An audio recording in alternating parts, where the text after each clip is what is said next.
एक बहादुर fire fighter अपनी जान को जोखिम में डालकर एक छोटी बच्ची को बचाने के लिए एक ऊंची इमारत से छलांग लगा देता है। वो खुद पीठ के बल नीचे गिरता है लेकिन बच्ची को सुरक्षित रखता है। तभी आश्चर्यजनक रूप से वो फौरन ठीक हो जाता है। वो बच्ची को देखने जाता है। वो लड़की से उसका नाम पूछता है लेकिन वो उसे कोई जवाब नहीं देती, बल्कि वो उसे एकदम नजरअंदाज करते हुए अपने मॉम डैड के साथ वहाँ से चली जाती है। किम सोचता है क्या वो एक थैंक्स का भी हकदार नहीं था। तभी उसे कुछ अजीब महसूस होता है। उसे आसपास के माहौल में बदलाव सा नजर आता है। वो देखता है सब कुछ पहले जैसा ही है, फिर भी अलग सा लग रहा है। तभी वो सुनता है कि उसे पीछे से कोई नाम लेकर पुकारता है। वो मुड़ता है उन्हें देखने के लिए। उसे एक आदमी और एक औरत मुस्कुराते हुए दिखाई देते हैं। वो तिरछी नजरों से गौर करता है। उसके सहकर्मी फायर फाइटर एक मृत शरीर को घेरे हुए हैं। लेकिन ये क्या? ये तो खुद उसी का शरीर है। उसे अपनी आंखों पर विश्वास नहीं हो रहा था। वो ये दृश्य देखकर पागल सा होने लगता है। तभी वो आदमी औरत उसके पास आते हैं और उसे अपना परिचय कराते हैं कि मैं हेवन हूँ और ये डियाक चून है। हम तुम्हारे गार्डियंस हैं जो मरने के बाद होने वाली 7 परीक्षाओं में तुम्हारा मार्गदर्शन करेंगे। वो उसे बताते हैं आज 28 अप्रैल 2017 की तारीख को तुम बिल्कुल ठीक समय पर मरे हो। किम उनसे प्रार्थना करता है कि उसे एक आखिरी बार अपनी माँ से मिलने दिया जाए, लेकिन उसकी एक नहीं सुनी जाती और उसे जबरदस्ती एक पोर्टल के द्वारा परलोक पहुंचा दिया जाता है। 7 परीक्षाएं शुरू होने से ठीक पहले किम की मुलाकात उसके तीसरे गार्डियन कैंग्रिम से होती है। वो दूसरी दुनिया का एक सम्मानित गार्डियन है जिसने अपने पिछले 1000 सालों के कार्यकाल में पूरी 47 आत्माओं को इन 7 परीक्षाओं से सफलतापूर्वक पार कराया है। अब वो परीक्षाओं के क्रम को पार करने के लिए पहले गेट पर पहुंचते हैं। डियाक चून प्रथम गेट पर किम का टिकट लगाती है। तभी एक ऐलान होता है कि किम एक आदर्श मानव है। आदर्श मानव उस इंसान को कहा जाता है जो जीवन भर नेकी से जीता है और सम्मानपूर्ण मौत मरता है। डियाक चून उसे बताती है कि किम तुम पिछले 422 सालों में पहले आदर्श मानव। वो उसे बताती है कि एक आदर्श मानव की 7 परीक्षाओं को अपने निर्धारित 49 दिनों के अंदर सफलतापूर्वक पार करने की सबसे अधिक संभावना होती है और अगर वो ऐसा कर लेता है तो उसे धरती पर फिर से जन्म मिलेगा। अब वो प्रथम द्वार में प्रवेश करते हैं। उनका सबसे पहला पड़ाव था हत्यारों का नरक। अगर किम ने किसी की हत्या की है या वो किसी की हत्या का जिम्मेदार पाया जाता है तो उसकी सुनवाई होगी और दोषी पाए जाने पर उसे यहीं बंदी बना लिया जाएगा और अगले 50 सालों तक वो यातनाएं झेलेगा। किम न्यायाधीश सम्राट ब्योनजोंग के सामने प्रस्तुत होता है। उसके 2 बदतमीज अभियोक्ता किम के ऊपर अन्यायपूर्ण आरोप मढ़ने शुरू कर देते हैं। वो कहते हैं किम अपने सहकर्मी को एक जलती इमारत के अंदर घायल और असहाय छोड़ आया था। उसके पास पूरा समय था कि वो वापस लौटता और उसे वहाँ से बचाकर निकाल ले आता। इसके बावजूद इस खुदगर्ज ने उसे वही छोड़ दिया और फिर देखते ही देखते इमारत ढह गई और वो बेचारा मारा गया। अभियोक्ता उसके ऊपर हत्या का आरोप लगाते हैं और उसे 50 सालों तक आग में जलने की सजा की सिफारिश करते हैं। तभी उसके बचाव में कैंग रिम उसका प्रतिनिधि बनकर खड़ा होता है। वो उस दिन की घटना को सम्राट ब्योनजोंग के सामने प्रदर्शित करता है जब किम अपने साथी को बचाने की कोशिश कर रहा था। तभी उन्हें उसी बिल्डिंग में फंसे हुए आम लोगों के चीखने चिल्लाने की आवाजें आती हैं। किम का साथी उससे कहता है कि वो जाए और लोगों को पहले बचाए, जिसके बाद लौटकर वो उसे बचा सकता है। जब किम सारे लोगों को सकुशल बचाकर वापस ले आता है तो वो अपने दोस्त को बचाने के लिए दौड़ता है, लेकिन अफसोस तब तक बहुत देर हो चुकी थी। आग ने बिल्डिंग को अपने आगोश में ले लिया और पूरी की पूरी इमारत धराशायी होकर गिर गई, जिसमें उसका दोस्त मारा गया। कैंग रिम न्यायाधीश को बताता है कि जब किम अपने दोस्त को छोड़कर आम नागरिकों को बचाने गया तो उसने पूरी जान लगा दी और उसने पूरे 8 लोगों की जान बचाई। उसने एक के बदले 8 जिंदगियां बचाई हैं और ये एक शानदार काम है और उसे सजा देना सरासर अन्याय होगा। न्यायाधीश ब्योनजोंग उसकी बात से सहमत होता है और किम को आरोप से मुक्त करता है। वो उसे एक योद्धा घोषित करता है। अब गार्डियंस उसे आलसियों के नरक की ओर लेकर चल देते हैं। यहाँ एक मनमोहक झरना दिखाई देता है,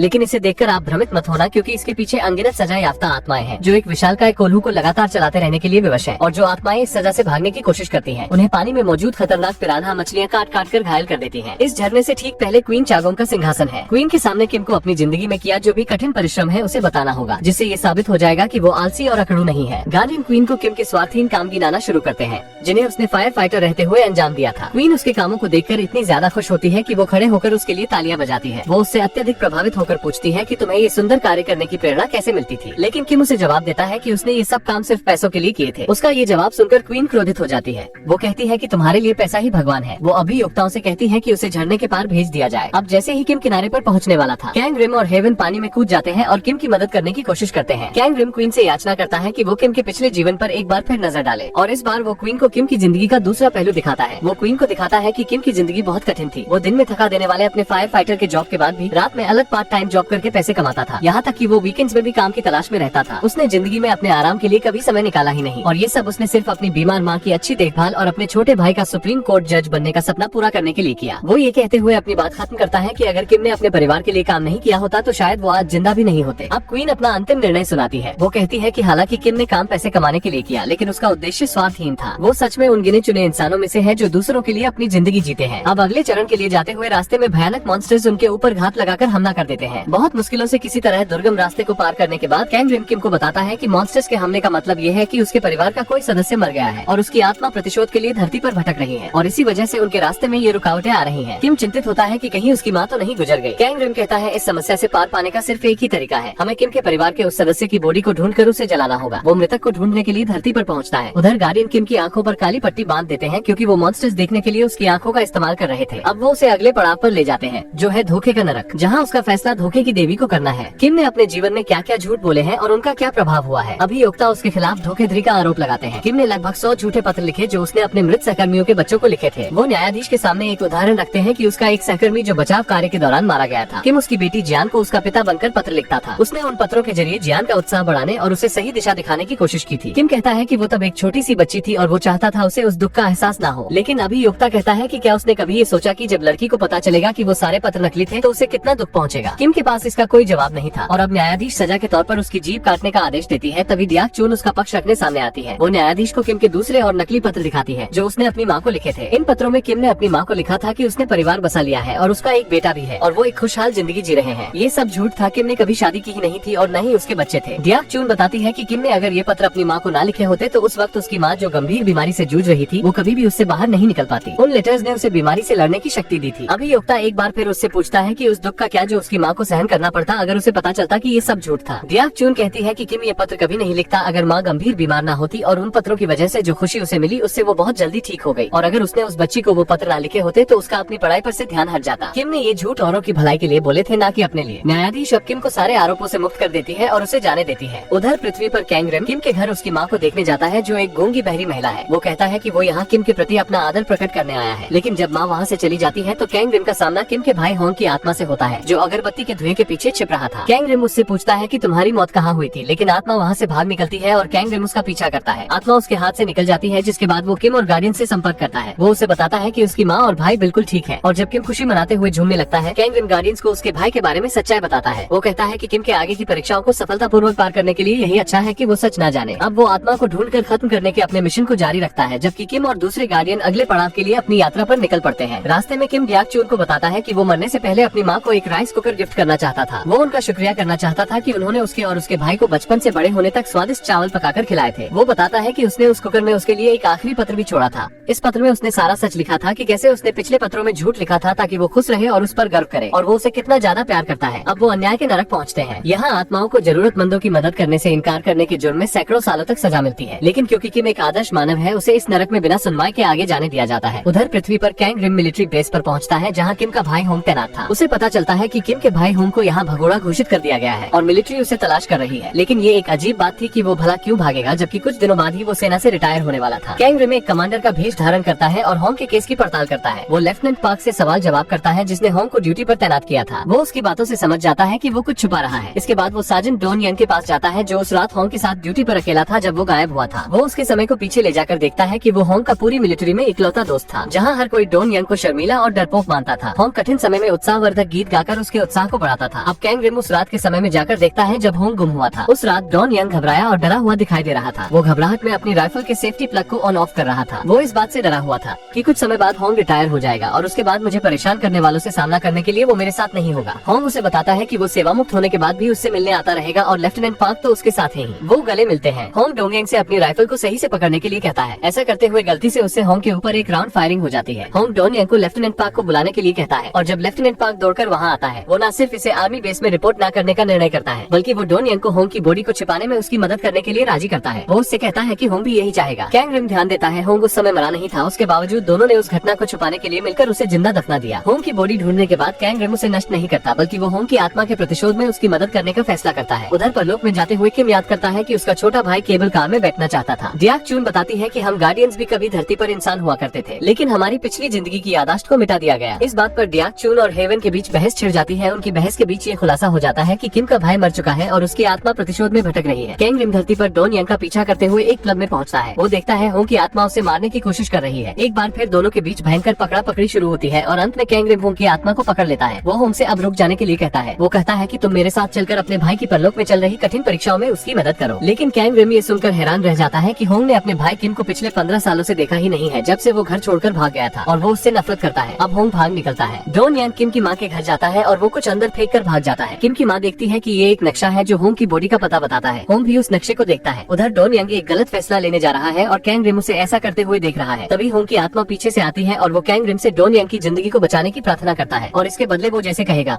वैसा वो करने के लिए तैयार हो जाएगा। कैंग रिम हामी भरता है लेकिन कड़ाई से उसे बताता है कि धरती पर मनुष्यों की जिंदगी में दखल देने का किम की परलोक में चल रही सुनवाई पर खराब असर पड़ेगा। अब वो कैंग रिम के गले का इस्तेमाल अपनी आवाज डॉन यंग तक पहुंचाने के लिए करता है। होंग वही गाना गाकर सुनाता है जो उसने उसके लिए लिखा था लेकिन डॉन यंग सिर्फ कैंग रिम को ही देख सकता था। वो उससे कहता है कि उसने उसे माफ कर दिया है और कहता है कि तुम्हें पिछली बातों को भूलकर जिंदगी में आगे बढ़ना चाहिए। उधर रास्ते में किम और गार्डियंस 5वीं सुनवाई के लिए आगे बढ़ते हैं। ये है विश्वासघात का नरक, जहाँ आत्माओं को स्वार्थपूर्ण विश्वासघातों के लिए सजा दी जाती है। उन्हें एक आईने में फंसाकर मारा जाता है। उसकी न्यायाधीश क्वीन सोंग किम को बिना सुनवाई के जाने देती है, क्योंकि वो एक आदर्श मानव है जिसने सदा ईमानदारी से जीवन व्यतीत किया है। अगली सुनवाई तक पहुँचने के लिए उन्हें एक खाई के नीचे जाना होगा, जो उन्हें हिंसा के नरक तक पहुँचाएगी। लेकिन यहाँ पर कैंग रिम के इंसानी दुनिया में दखल देने का परिणाम इन्हें यहाँ पर झेलना पड़ता है और वो तैरते तैरते अचानक से सैकड़ों किलोमीटर नीचे जा गिरते हैं। किम और उसके साथ 2 गार्डियंस को किंग जिन वोंग के सामने प्रस्तुत किया जाता है। यहाँ किम पर आरोप लगता है कि एक बार उसने अपने छोटे भाई को बचपन में बहुत मारा था, जबकि उस समय उसका भाई बीमार था और इस घटना के बाद वो घर से भाग गया और उसने फिर कभी भी अपने भाई से माफी नहीं मांगी और उसके भाई ने भी इसके लिए उसे कभी माफ नहीं किया। गार्डियंस अपना पक्ष रखने की कोशिश करते हैं, लेकिन किंग जिन वोंग उनकी दलील को व्यर्थ मानते हुए कहता है कि किम साफ साफ दोषी है और उसे अपने भाई से माफी भी नहीं मिली है। वो उस पर अपना फैसला सुनाने ही वाला था कि तभी दोनों गार्डियंस कैंग रिम से मदद मांगते हैं। कैंग रिम डियाक चून से किंग जिन वोंग से प्रार्थना करने के लिए कहता है कि किम का फैसला आखिरी सुनवाई के बाद सुनाया जाए। डियाक चून किंग जिन वोंग से मांग करती है और उसकी ये मांग मान ली जाती है, लेकिन इसका मतलब ये होगा कि इस कोर्ट के आरोप भी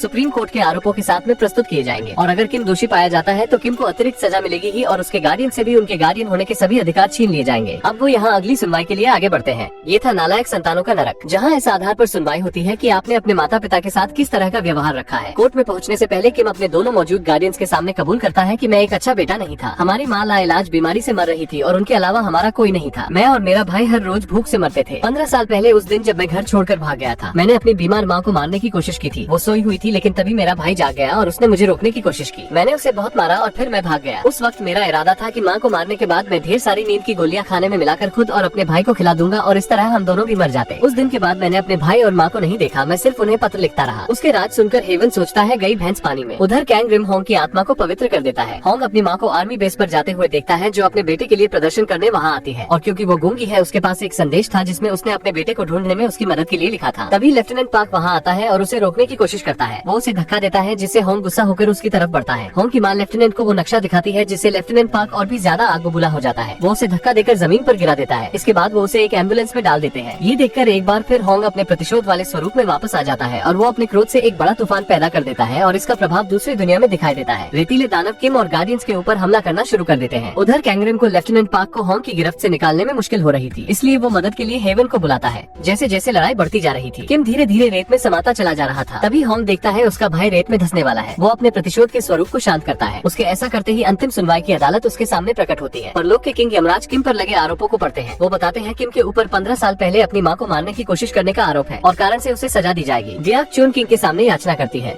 वो कहती है उस समय किम की माँ सो रही थी और वो इससे अनजान थी, तो उसे उस गुनाह के लिए कैसे सजा दी जा सकती है जो उसने कभी किया ही नहीं और उसकी माँ भी जिससे अनजान थी। किंग यमराज उसकी अधूरी जानकारी को सुधारता है। वो उसे कर्म के आईने में दिखाता है कि वास्तव में किम की माँ उस समय जागी हुई थी और वो बस सोने का दिखावा कर रही थी। जब उसने देखा उसका बेटा उसे मारने जा रहा है तो वो अंदर ही अंदर रोने लगी, क्योंकि उसका दिल टूट गया था। लेकिन वो जानती थी ऐसा होने से उसके बच्चों की जिंदगी आसान हो जाएगी, इसलिए वो उनके लिए अपना बलिदान देने के लिए तैयार हो गई। अब जैसे ही किम को ये बात पता चलती है, वो घुटनों के बल नीचे गिर जाता है। वो फूट फूट कर रोता है। किंग यमराज से अपने लिए सजा की भीख मांगता है जिसका वो हकदार है। अब जैसे ही अभियोक्ता उसके खिलाफ आरोपों को पढ़ना शुरू करते हैं, तभी अचानक एक भूकंप उठता है और कर्म के आईने में हम देखते हैं होंग एम्बुलेंस में बेहोश पड़ी अपनी माँ के सपनों में प्रवेश करता है। वो अपनी माँ को बताता है कि देखो माँ, मैं मरने के बाद दूसरी दुनिया में सुप्रीम कोर्ट का जज बन गया हूँ। वो माँ को उस दिन की याद दिलाता है जब उसके भाई किम ने परिवार को खत्म करने का प्रयास किया था। वो उसे बताता है कि किम ने उन्हें मारने की कोशिश तो जरूर की थी, लेकिन वो ऐसा कर नहीं सका और घर छोड़कर भाग गया। लेकिन फिर भी उसने हमें छोड़ा नहीं। वो अपराध बोध में हमसे दूर रहा और हमें सहारा देने के लिए वो पूरी जिंदगी गुलामों की तरह काम करता रहा। अगर उसने हमारे लिए ये नहीं किया होता तो हम बहुत पहले मर गए होते। इसके बाद होंग अपने भाई को माफ कर देता है और अपनी माँ को गले लगा लेता है और आज पहली बार वो उसे बोलते हुए सुनता है। वो उसे नाम से पुकारती है और उसे सांत्वना देती है। वो उसे बताती है कि ये सब मेरी ही गलती थी, ये सब कुछ होता ही नहीं अगर मैं एक अच्छी माँ होती। ये सुनकर किंग यमराज निर्णय लेता है कि सारे आरोप रद्द किए जाते हैं। जिस पाप के लिए धरती पर माफी मिल चुकी हो उसके लिए परलोक में कोई सजा नहीं है। वो निर्देश देता है कि स्वर्ग के दरवाजे पर पहुंचते ही किम को फिर से धरती पर जन्म दे दिया जाए। जाने से पहले किम डियाक चून का धन्यवाद करता है। उधर कैंग रिम धरती को छोड़ने से पहले किम की माँ को किम का राइस कुकर पहुंचा देता है। घर जाकर वो उसे खोलती है, उसे किम का पत्र मिलता है। वो पत्र पढ़ती है और मुस्कुराती है और यहीं पर कहानी का अंत हो जाता है।